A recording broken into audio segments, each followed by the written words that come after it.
Alright, what's up, my boxing family? It's your boy Martine, aka the Boxing Purist. Welcome once again to the Truth and Absolute channel, where I speak the truth and nothing but the truth, so help me good God Almighty. Alright, y'all, happy Sunday to you guys. I hope you're blessed. I hope your family's blessed, all of that. If this is your first time visiting my channel, welcome to my channel. I appreciate you stopping by. Before you leave, I hope you hit the subscribe button, the like button if you want to talk boxing with my peoples. Go down to the comment section and do so. Now, it's the day after the fight. Pretty good event it was. Let's talk about first. Now, you guys are gonna check this out, man. When I bought the pay-per-view, I had just missed the Rolly fight, man. So I haven't even seen the highlights or nothing. I'll speak on the Rolly fight later. Let's jump right into the Caleb Plant versus Trevor Mccumby. Now, there was something about this Mccumby guy. I looked at his highlights, I looked at all that kind of stuff, and when I was seeing him in the pressers interact with Caleb Plant, I'm like, okay, I don't know much about this dude. This dude's been out of the game for a while. But this dude looks like the real deal. He's not coming to lose. He's not coming to simply fill in. He's coming to win. And for a minute there, and I don't know if y'all caught it, man, but Caleb Plant got dropped like 3 times in that fight. Right? The first 2 were rolled slips, man, but those were legit shots that put Caleb Plant down.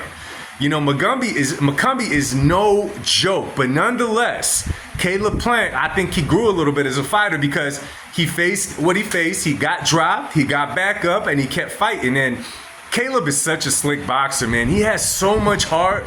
Sometimes he has a little bit too much to prove. I'm sure that goes to with how he grew up. I mean, we could go up and down about that. But the dude is just tough as nails, backs down from no challenge, got up off the canvas and stopped the dude. I always say this, man, when I'm talking boxing, when we talk Caleb Plant with other people, conversations that I'm having, I always say the great what if. What if Caleb Plant had a half-decent punch?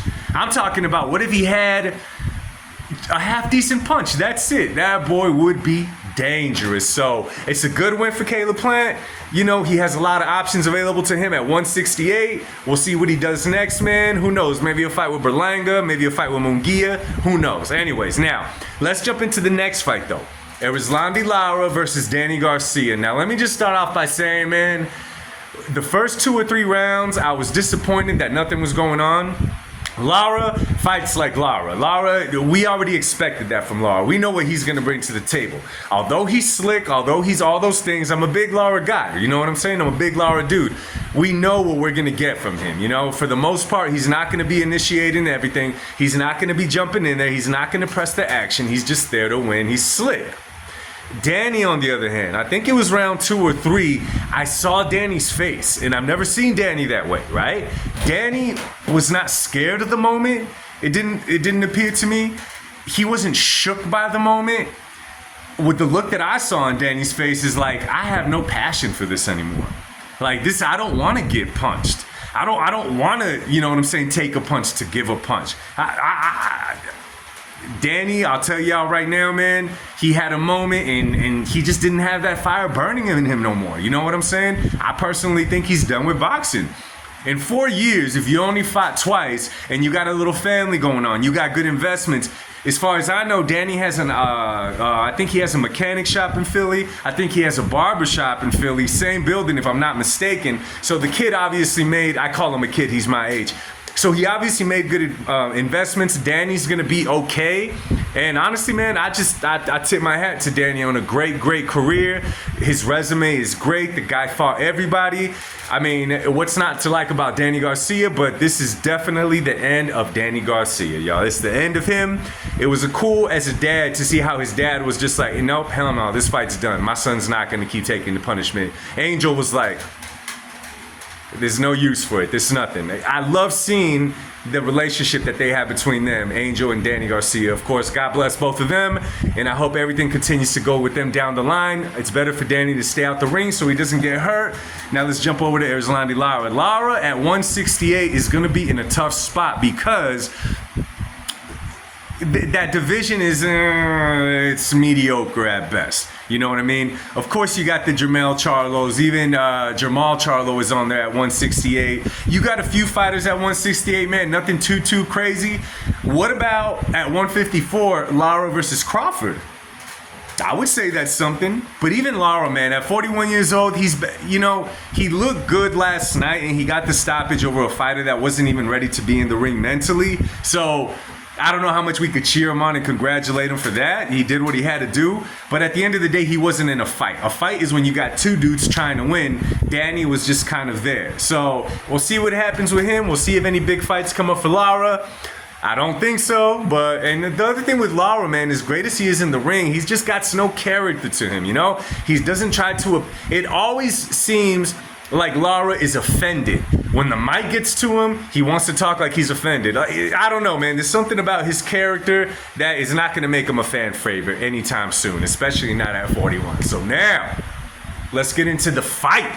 Canelo Alvarez and Edgar Berlanga. Now, remember your boy made that video when I was in the prediction, and I said, I don't know if Berlanga is going to come out how we expect Berlanga to come out. You know, earlier in the week and even before the fight was getting this close, I said, since Berlanga's only chance in this fight is a puncher's chance, I expect him to come in, guns blazing, ready to try to dethrone the 160-pound king, Canelo Alvarez.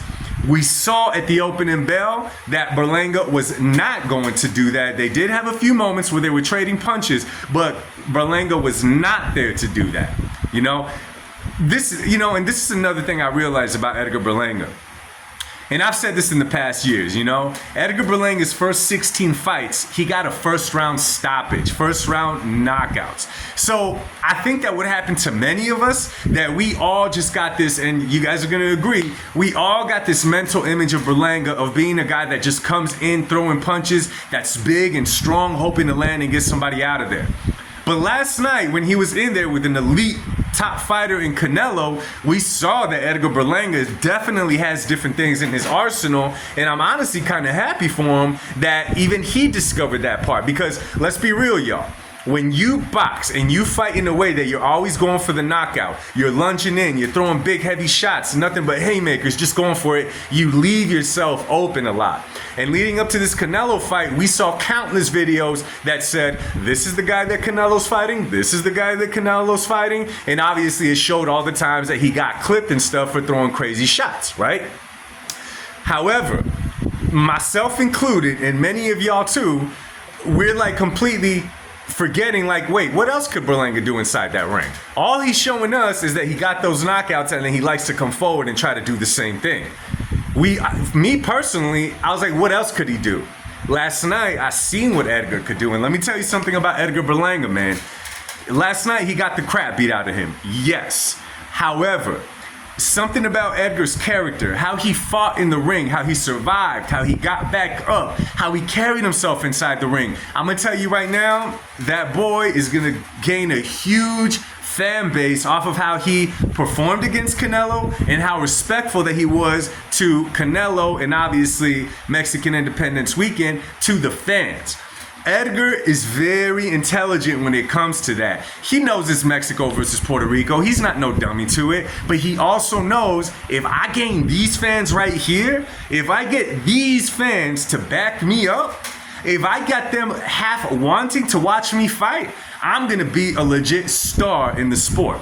A legit star in the sport. If he has the Mexican fan base behind him, you know, not as their top guy or whatever, but just simply like, you know what? He fought Canelo, King Canelo. He did really good. He survived. He even, you know, fought back against Canelo and had a couple of moments here and there. I like this dude. I'll watch him fight again for sure. I heard a lot of that. And guess what? I'm happy for the kid. I'm happy for the kid. I think this is a wake-up call to Edgar Berlanga.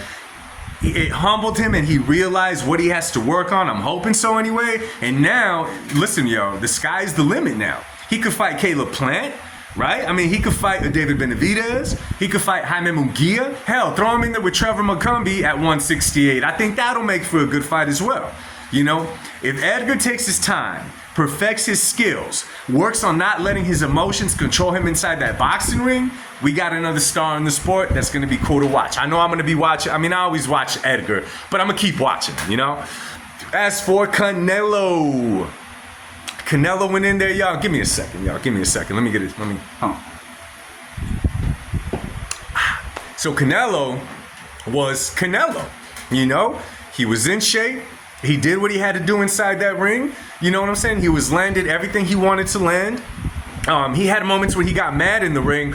I thought it was kind of cool in a funny way of mutual respect, because there was definitely some headbutts thrown from Edgar Berlanga, right? There was definitely some shots to the hip and under the hip thrown by Canelo, right? None of the guys are squeaky clean. You could say that one did more dirty stuff than the other, but they both had it.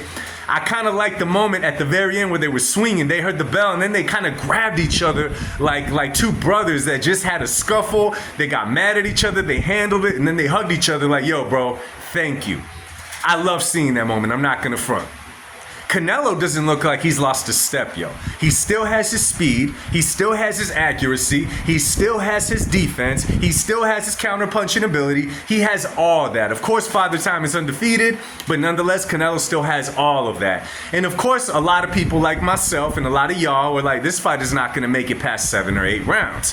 And a lot of people are probably going to criticize that. What we got to remember is when a fighter fights to survive, not saying that Berlanga just had his foot on the gas all night and was literally just hoping to survive by circling the ring, but he wasn't trying to necessarily engage with Canelo Alvarez. He wasn't in there trying to make it the kind of fight slugfest that a lot of us assumed it was going to be, because we knew that that was Edgar Berlanga's only possible chance at beating Canelo. We knew he wasn't going to outbox him at this point in his career. We knew he wasn't going to outsmart him at this point in his career. We knew that at this point in his career, he probably doesn't know how to make a fighter like Canelo uncomfortable, being that he had that much experience. You know what I'm saying? But nonetheless, he went in there.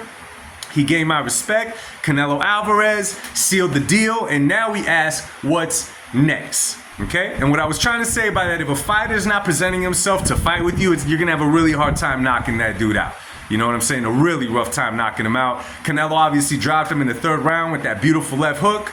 Very nice. Berlanga also landed a couple overhand rights on Canelo that didn't rock Canelo, because he has an iron chin, but he caught him nonetheless. You know what I'm saying? So what goes on from here, I'm not sure. All I can say is that was a really good fight, a much better fight than all of us anticipated. And this is another thing, though, and this is going to get a little tricky. I know it is. Someone's bound to make a video if Paulie Malignaggi didn't do it already, or Teddy Atlas, the two haters, right? It's rumored that Berlanga weighed in at 193 to fight Canelo. Therefore, there had to be no rehydration clause for the fight.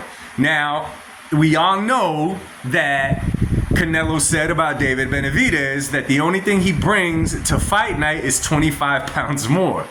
What are the chances that this fight, Edgar Berlanga brought literally exactly 25 more pounds on fight night?